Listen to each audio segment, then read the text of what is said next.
Hello and welcome to the Believe Crew podcast. The business is you. I'm Jaime White, founder of Believe Crew and your host. Let's jump right in.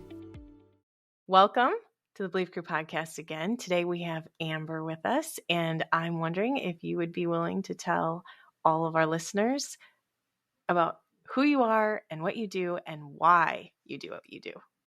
Oh my goodness. The why part's big. Actually, all of it's big and wonderful and fabulous. My name is Amber Griffiths, and I'm absolutely tickled, thrilled to be here. So thank you so much, Jaime. I am a maker of legends. Yes, really.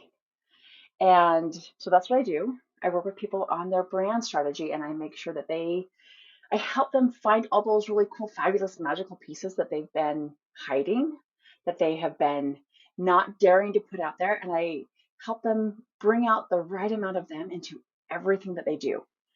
I believe that your brand is a living, breathing thing. It's not something that you create once and put on a shelf and hope like crazy it still fits in a year.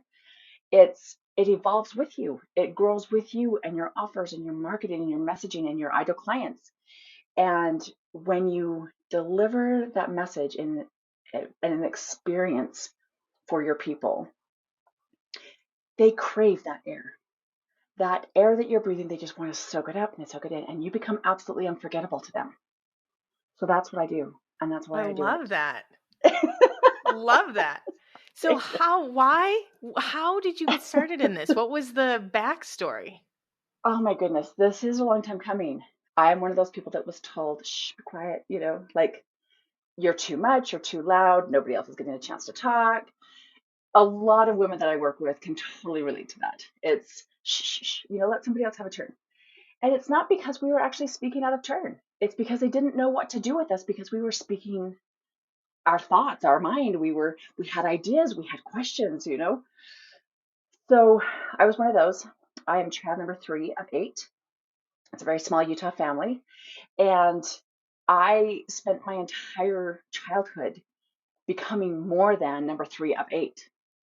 And by the time I got there, speaking of not knowing what to do with us, like my older brother and sister were so quiet and studious and good kids, and I came along and wanted to do all the things and debate and drama and choir and all the things. And my parents were like, just go to school. Can't you just go to school? What's going on? So for a really long time, I love the stage. I was born to be on the stage. And I know there's people out there who can, they know that they were meant to share their message from stage. And I was told I shouldn't want that. And that's not something that was not just possible, but it wasn't even positive. So I didn't. I thought I'll go be a pharmacist instead, and that's a whole different story. But I got into corporate, and I was doing marketing, and I loved it, and I loved the people. But I thought there's so much more. I am meant for so much more, and we've all had that voice at some point in our lives where it's like, what are we doing? Like this is really good, and it's fine, it's okay, but it could be amazing. Like it could be a genuine thrill. So that's when I jumped ship. I have not looked back since. It's 15, 16 years ago. And I love it. I get to be really selective about the people that I work with. And when you decide to step onto that road to legend, it's like you claim that I have a mission, I have a message, I'm creating something bigger than myself. So, like, really, truly, let's lock arms and go change the world. So, Wow. I just love it. I love watching these women go do that thing that they were born to do. Yeah. Oh, that's so awesome. You're making me think about a post that I just put on LinkedIn, and my one son that inspires all of us. I did refer to him as the number 3 of 6. And partially as part of the post in terms of like, sometimes this becomes an identity, even if, but Right. really there's so much more, right? Like, yes, he's an Absolutely. introvert. Yes, he's number 3 of 6, and there's more, right? Yes. And speaking of, helping people have that voice that, when you're told from the stage, like, this isn't where you're supposed to be, or for some reason or another, that's not the right place. And I remember feeling like I couldn't be inspiring because the people that were inspiring weren't humble enough. And sometimes if I share the same things on the podcast, my editors will edit it out. So maybe that'll get edited out. I can't remember if I've shared it or not. But the idea that we create these ideas of who we should be instead of recognizing who we are. And it sounds like that's how you're helping people, and really because you went through it. Oh, absolutely. We were told, and you got to love all these coaches that say, I have this program and get into this box, and we're going to fold in all your corners and creativity and uniqueness and make you fit. And you will make $1 million as long as you do exactly what I say and exactly the way I say to do it. And it can't possibly work in the same way because you're not the same person and your people aren't the same people. I mean, it's just illusional. And they're not doing it. There's no maliciousness. They just don't know. And so in my little world, we blow that box apart. Awesome. Yeah. And say, absolutely, all those things that you've been hiding, all those things that are the magic that is you get to share all of that, because that's how your audience gets to resonate with you, and it's more enjoyable anyway, because you get to do it your way. For all those entrepreneurs who have issues with authority, this is the way. You get to do it your way, not projecting it all. I just talked to a client yesterday where when I was talking to him and I said, this is how you're operating and this is who you are and this is how you're meant to operate. And he's like, seriously? He's like, everybody else said I needed to be one thing in business and I needed to focus on one thing. And I'm like, that's not your gift. Like your gift is to not focus on one thing. And he was just like, really? That's so different than what everyone else has been saying. And you're right? I get it from a business system standpoint. It's way easier to sell one type of ice cream, McDonald's level hamburgers. This is easier to create a process and a system around this. But when you're an artist and your gift is to be an artist, then we need to step into that. Oh, you're not building a manufacturing plant. Yeah. If you want to sell 79-cent hamburgers, knock yourself out. I have yet to meet an entrepreneur that wants to do that. You know what I mean? I have yet to be like, no, really, I want to serve the masses, low end, no standards. Like, and this is not anti-McDonald's. This is just, it's about moving the masses one individual at a time. Yeah. It's not one size fits all. This, there's no tailor, just here's my stuff. In fact, that's funny. I put up today was about, or maybe it was yesterday. It's like, what are you offering? And is it customized? Is it tailored? Or is it, hey, we're going to make you fit this instead of the other way around? Yeah.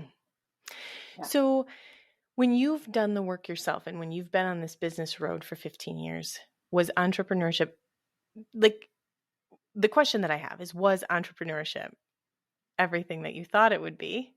And what comes up for you? Oh my goodness. No, it was not everything. It was better. It was more. It was bigger. It was amazing.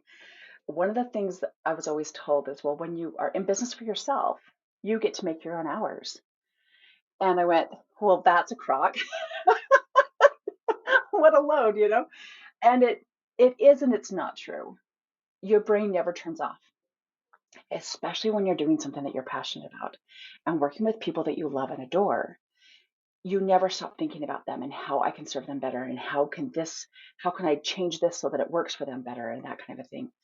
The difference, I think, is you love it. It's not a corporate 9 to 5. It's not around the clock corporate. It's you get to decide when to do what you're working on and when, right? Absolutely. Based on your energy levels, based on your excitement for it. I mean, there's things in my business that I absolutely love. But if I do them 40 hours a day, I'm going to go, oh, okay, now I'm really tired though. So I can shift, I can change, I can be picky about who I let into my space. And I think part of it too is, they talk about having that lifestyle and developing a lifestyle that you really love. And I think that's part of it, is how do you create that time freedom, that flexibility?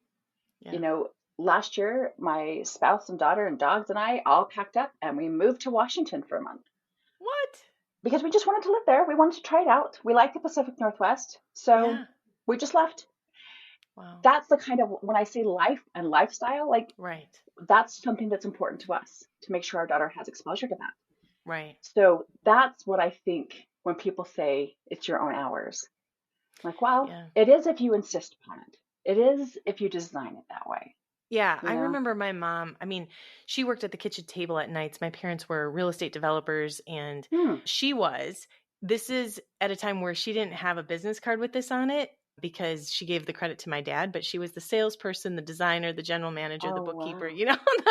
All the all the things. things. All the, And probably the role that, she was told she had was mom, right? yep, But this was yep, back when there was maybe not quite so much freedom for that as there is today. But yeah. anyway, so at night at the kitchen table, she would be working on the designs and the plans, the home plans. She designed the homes as well as designing the kitchen layouts. And I just remember her saying, and I don't know if I had asked a question, but I remember her saying, Jaime, it's not like working when you love what you're doing. Like you don't, Yeah. she said, when you're in business for yourself, you might work 60 hours a week, but you don't know you're doing it. And so Yes. that's Yeah. always stuck with me. Like she loved what she Oh, I was love doing. that. Yeah. Yeah. It's like when you go to places. I remember I spoke at a conference or a retreat years ago, 5, 6 years ago, and they were going around this room of 30 women and talking about retirement. And when could you retire? What do you want to do when you retire? People talked about travel and beach and blah, blah, blah. And then they asked me, and I said, I have no intention of retiring. That's Like, awesome. I don't even understand, I'll be more selective. Yeah. But really, until I'm unable to speak, I have no intention of stopping doing this. Until I feel like I have helped all the women I possibly can get their voice and their message out there, Wow. I don't get to stop. And that's really good. Like, For I'm you, it's a really okay with that. personal, yeah, for you, it's a personal calling, a personal mission. Like this is Absolutely it is. more than building a business. This is a Oh, calling. absolutely. Wow. Absolutely. I left corporate and launched my business to build a business. And in Mm, the last 6, 7 years, and especially in the last three, it's completely, it's like everybody else's, it evolves. yeah. And the more honest and open I am with myself about what this is really gets to be, Hmm. the more honest and open I get to be with the world. And the more I'm able to attract exactly those people who can't not share their message with people. Hmm. And I love it.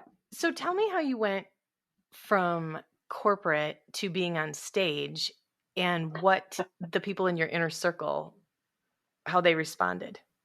Oh dear. My inner circle. Okay, well, that's a fabulous question. I don't think I've ever been asked that, Jamie. Going from corporate to being on stage was, I've been on stage performing since I can remember, singing or playing keyboards, or so I was comfy with that. I mean, I did all the musicals in high school, that kind of everything. Was in a show choir, but to actually move to, okay, well, I'm going to go speak and train.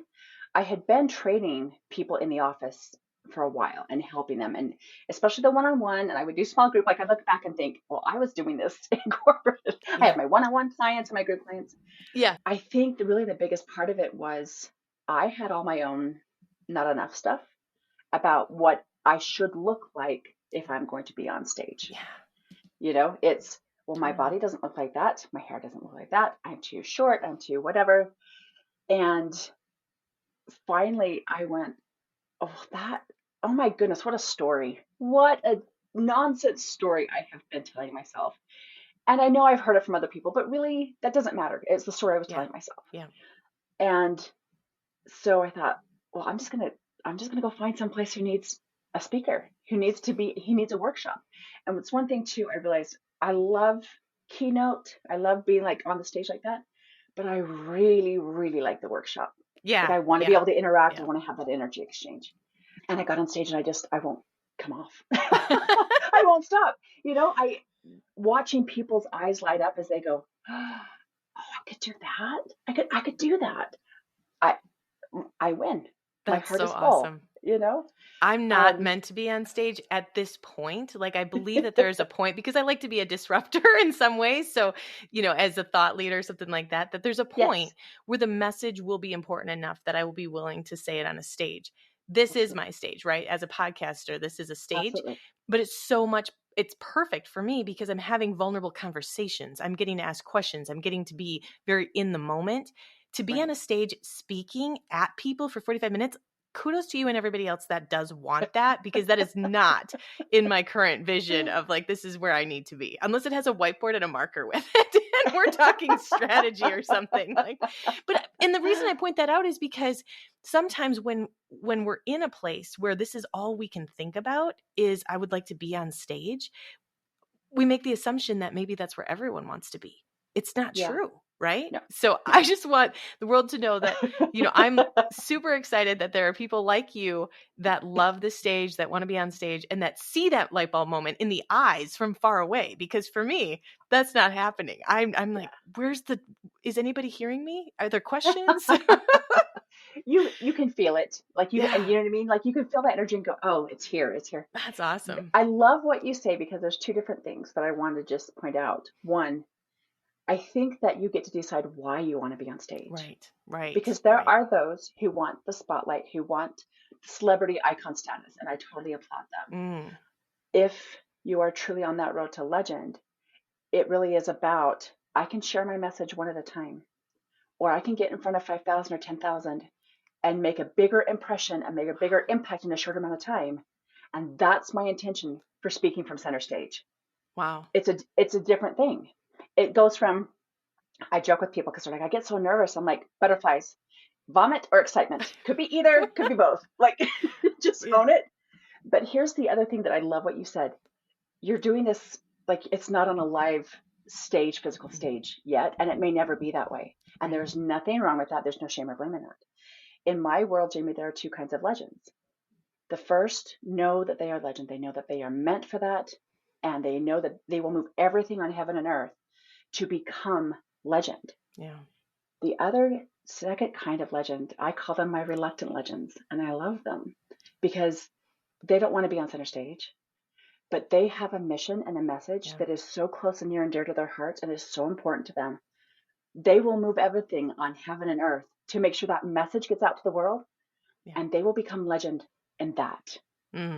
So it really is, it's not, and I mean, it's, you get to whatever stage you create of one or a million, of a podcast, of an actual live in stage.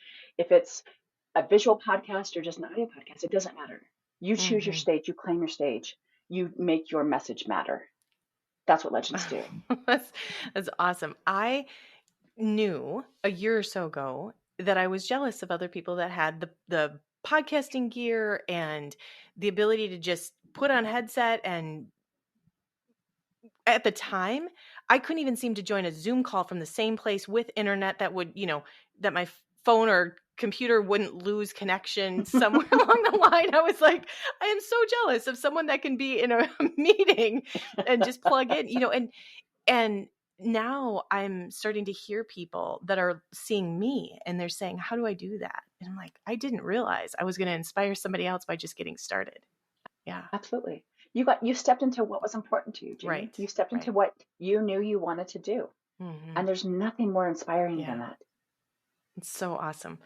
So going back to the corporate world, because I know nothing about the corporate world, so I'm not letting you get away with this and your inner circle. I want to know if there's anything that had to shift or change, or if you had imposter syndrome, or like what the shifts were that had to come when you were switching from corporate to entrepreneur. I'm just super curious because I know nothing about corporate. My inner circle is unrecognizable from what it was 20 years ago. Wow. Bottom line. Yeah. It's completely unrecognizable. I have always been demanding enough that I want people around me who love me. Yeah. Who will call me on my stuff, but will also run alongside me even when I'm being crazy, going, you go, girl. Right. But there are I think that there are people, I think entrepreneurs are a different breed. I really do think we are a unique species that our brains don't think like anybody else's. I mean, my spouse, he's a corporate guy, loves me to death. He's my biggest cheerleader, but he will tell you too, he's like, I don't get, like, what is driving you right now? Why are you doing what you're doing? Wow. I'm like, well, let me try to explain it. So what I have found is that the people who listen to what I say, and they, even if they don't get it, they're like, that sounds amazing for you. Like, so not for me. Right. But it obviously matters to you. So go, Amber. They're the ones I keep. And if that's professional, if that's business, Yeah. if it's human and personal. But in business, I have found that I absolutely have to have those circle of Yeah. people around me that get it, Yeah. that get being a woman business owner, that get being an entrepreneur, that get being a mom and a spouse and a human. Mm. And I have to have some of those people who I can call and go, okay, today is just rotten and I just need to cry for a minute. Or I can call up and go, today was absolutely amazing. I get to just totally rant and rave and have a soapbox and celebration over what could be just a tiny little thing, but I'm all about celebrating the process, right? Right. Like I Right. know this is Right. in the big world of corporation, they would be like, why are you celebrating that? I'm like, because it's exciting. It's wonderful. So I get to make sure I have those kinds of circles of people. And there is some overlap, but they're not the same people, you Yeah. know? But I have found that it gets to be, they're the similar kind of people. Mm-hmm. So, Yeah. No, yeah, I've definitely heard both sides, where someone is saying like, you're just in the honeymoon phase. right, It's not actually going to be what you think it's going to be, and sometimes it's not. Okay. right, Straight up. right. Yep. And Sometimes it's rotten. yeah. And I have been in awe of the people that are now in my inner circle that support me when I have those down days, and they're there to like let me be down, but they're also there to say, when you're ready to get up, we're here for you. Right, And right. and it's amazing the difference when I've shifted to having this inner circle that's completely supportive, sees the vision, sees who I am, what I'm capable of, and supports that, versus Yeah, the other ideas that we need to play it safe, or right, like when you're ready to be done playing, right. or like just trying to keep us playing safe, what Yes, is determined as safe. right. Like, What they have determined is safe, yeah, and who you gets to know? say that? Oh, absolutely.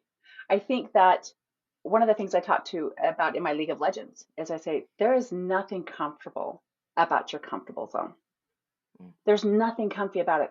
It's familiar, but right. it's not actually comfortable because you will sit inside there and look at that and go, there's more. I can feel it. There should be more. Right. There gets to be Right. more.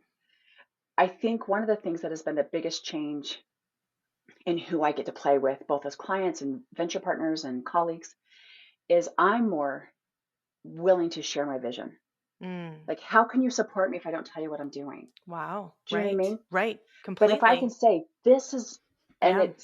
it's just been, I mean, again, my vision keeps growing with me, and Right. it's not Right. necessarily moving the goalposts, but it's, well, I'm not going to stop just because I got here. Like, there's more, right? Right. Right. But if I know how to put that into language that people around me can go, oh, I get it. Yeah. I love you big. You're right. You take your 24 hours and you cry your tears, and then we're going to put our shoes on. Although I really rarely put shoes on. We're going to get Ditto. dressed, put your shoes on, and now let's go do it. Go have Yeah. your moment. But like you said, when you're ready, let's get up and get going. I'm not going to let Yeah. you wallow in it.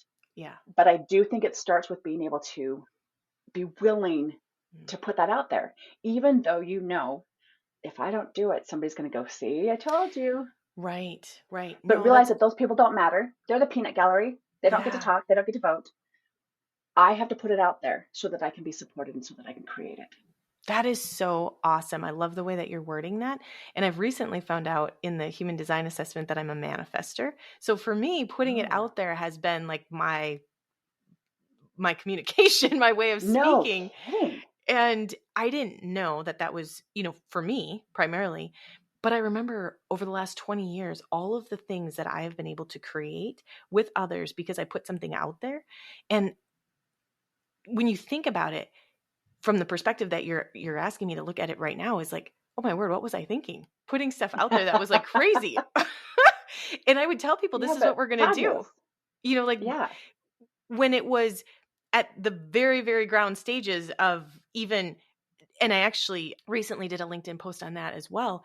There was a grocery store that we converted to part indoor storage, and then we needed to do something with the front. The city did not want us to turn the whole building into indoor storage. And so Mm. I had an idea, and I heard the words, I don't want to hear your idea. And I was like, but I think it's a good one. It's amazing. But I think it's a good one. And so the more that we put ideas out there, especially visionaries, I've noticed, like sometimes there's 9 bad ideas. But Yeah. you have to have those 9 bad ideas. And then that 10th one is the one, right? So Yeah. like being willing to put all ideas out there, being willing to consider them, being willing to talk about them. I love what you're presenting here, that you're learning to say, this is what I see. This is what I see as Yeah. possible. And then people can create it.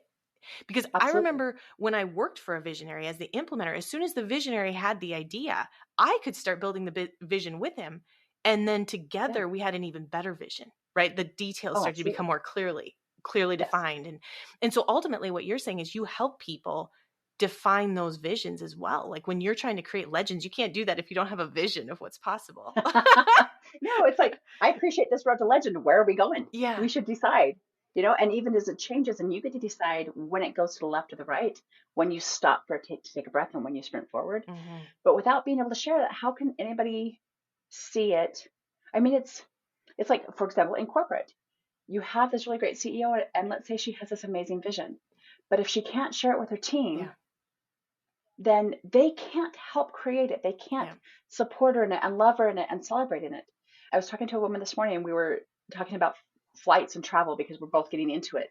And one of the things we notice about Delta, I'm totally name dropping, but their CEO shares the vision with the entire team from the day one. They are trained with that vision in mind. And you can tell because when they deliver an experience, it is seamless. It doesn't matter which time of flight you're on or where you're going, it's seamless and they care about you. And so what happens is they are able to deliver an experience that makes them unforgettable. Wow. And when you don't have that vision to drive you and to light you up and inspire you, you're going to do your best, but you can't deliver a consistent, unforgettable experience that way. Yeah. It doesn't work. And that's true whether it's a great big corporation like that, or if it's you and your buddy, you and your spouse, you and your best friend running a company. Right. You get to have that united vision. I love that. I'm all kinds of vision boards all over the room, so I definitely am in love with that. And I think because at first the vision is fragile, and learning how to speak the vision when it's still fragile is really a part of the process, is what I'm. Oh, you're so right. You Yeah. are so right. It's fragile. We're not sure if it makes sense, if we're really the ones to do it, Yeah. And Yes. what I'm if it's our position to do it, what I am finding, especially the more I get into the legend work, is truly no legend was ever made on their own. That's not how it works. That's not a thing. So you may be the driving force, but of course you're the person to do it because you don't have to do it alone. You don't get to do it alone. Go ahead and create your community. Let them rally around you and together go change the world. Yeah. So cool. So is there anything else that you would like to share? Oh, especially if you're on stage or even if you're off, doesn't matter what size of stage. If you can speak in a way that you are showing up in such an authentic, genuine, 100% as you kind of a way, that there are people in the audience who will instantly choose in and instantly choose out, everyone in the room wins. If they're like, I don't know, maybe you came across as generic, as vague, as salesy, you missed an opportunity there. Everything about you should be so true and so real that you are going to alienate people. And congratulations. How's that?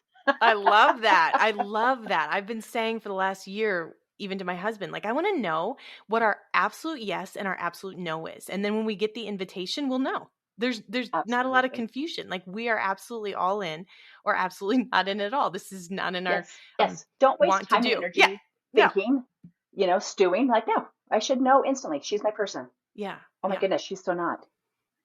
It's perfect. I love that. And that solid hits home. And thank you for the coaching today. My pleasure. continuing to share that message. I'll let others. I'm sure it applies to others, not me. I mean, hypothetically, right? This No, is no, what no, we're no. talking Yes. about. Yeah. Okay. Right, Just checking. right. Absolutely. Well, this has been great, and I really appreciate the conversation and the candidness and the stuff that you've learned as being an entrepreneur, and even how you're looking to help people and helping others through that process, because it's a real process. And Absolutely it is. I'm so thankful that there are Oh, people. you're so welcome. And And thank you. yeah, Thank you so much. It's been a thrill.